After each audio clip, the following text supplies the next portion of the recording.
What's up, guys? This is a pretty special video, back in again with the PVZ, the OG PNB game phase game. Nobody knows what that means. So I used to like playing these pinata parties. I've been playing pinata parties for years, because I've had this game for years.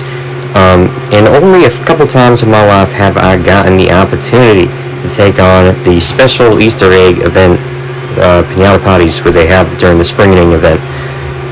This is basically when they take the vase breaker game mode and they remake it, but all of the vases are eggs. And PVZ1 had a lot of vase breaker in it, but PVZ2 didn't really have that much. I mean, there is a vase breaker mode in PVZ2. It's actually very hard. I haven't even beaten it, but it's there. They still haven't taken it out of the game, even though it's kind of just awkwardly sitting in one of the game menus. So this is kind of the only new vase breaker content we get, is these vase breaker, or I should say egg breaker pinata parties. And you can see this one wasn't going that well during this particular pot. Oh no, that pot was fine. This pot coming up, it was kind of close, because that guy was getting so close. And I haven't had much time to commentate what was going on earlier, but I was kind of panicking before, and I was panicking breaking a bunch of vases. Here I really started to panic. Just narrowly could take him out. So yeah, I mean, they do recycle the pinata parties, so it's not like this is like new content, but you know, I probably haven't done this particular pinata party before, because these you know, Easter themed egg pinatas are so rare. They only come around once a year, and PVZ2 phases for me and Bonnie don't typically happen in April, so it's kind of a rare thing.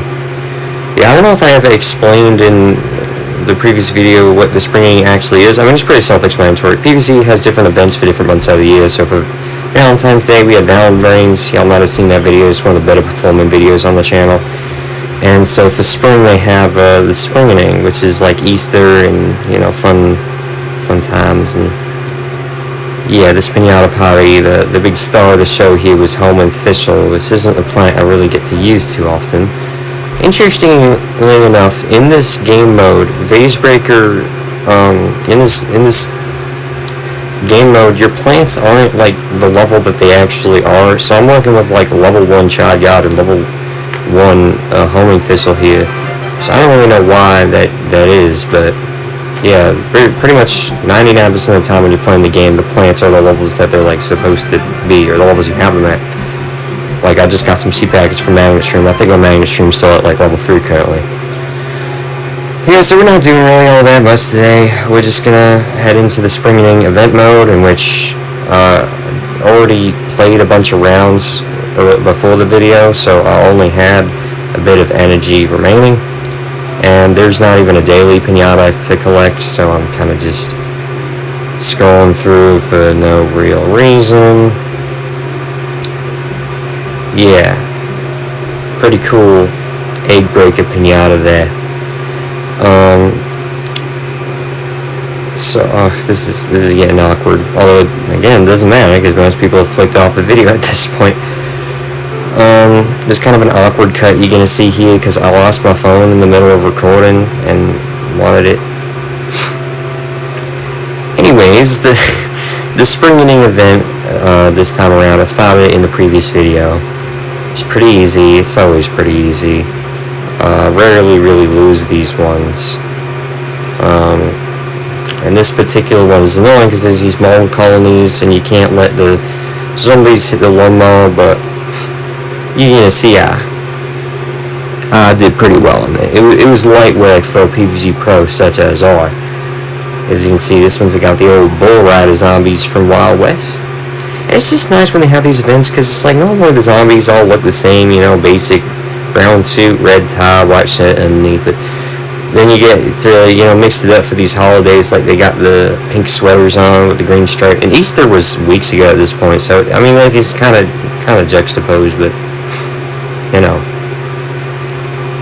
it's neat. And you got the Easter wizard, which is absolutely no different in any way, shape, or form to the Dark Ages wizard, but he is here too, along with the Hippity Hop Garganchar, which is a zombie that I don't even think got a name until PVZ Heroes came out. I was actually playing some PVZ Heroes today. I really don't want to get into a PVZ Heroes phase right now, but I was playing it earlier. And I meant to cut this part of the video out, but I guess it's fine because I get to do a little more commentary. But I'm just picking my plants here. We get to see use of Devour Bloom, Sunshroom, and Laser Beam because those are feature plants for this event. I rarely use these plants. Well, actually, Laser Beam I'm going to use more frequently because I really love Spearmint, and it's helpful to have a weapon that benefits, that like synergizes with Spearmint. And Spearmint's ability is really good. It makes a bunch of Spike Rock. And I got Ultimato. Ultimato's plant food ability is like, it's like a nuclear bomb out on the battlefield. It's so good, bro. And you get a lot of plant food in these levels. And then Sunshroom obviously is probably the worst sun producer in the game. Oh, besides of course Sunbeam. That's a terrible plant. Never use Sunbeam, guys. Even if you're on Dark Ages and all of your plants are like level 1, never use Sunbeam. It's a very bad plant. And I also brought Hurricane, which is a very good idea because, yeah, there's mole colonies, and there's going to be imps coming in that are going to be able to jump into those mole colonies over your defenses, in which you're going to want a Hurricane for that. I just use a preemptive Hurricane on that imp bowl rather there.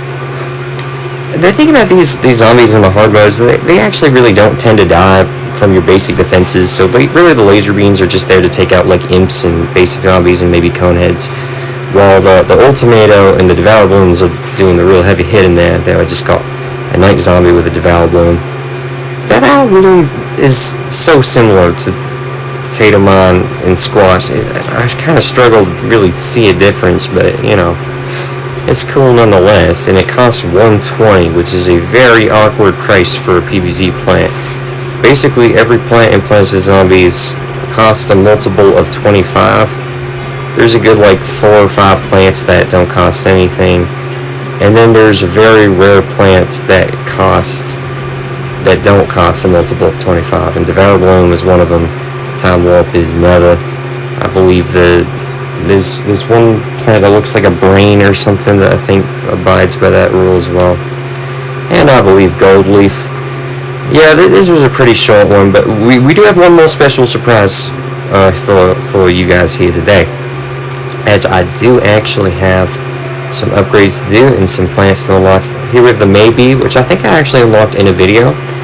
Getting a slight damage increase there, but much more excitingly, we are unlocking a new plant in this video, the Explodovine. I don't even know when I got the seed packets for this thing.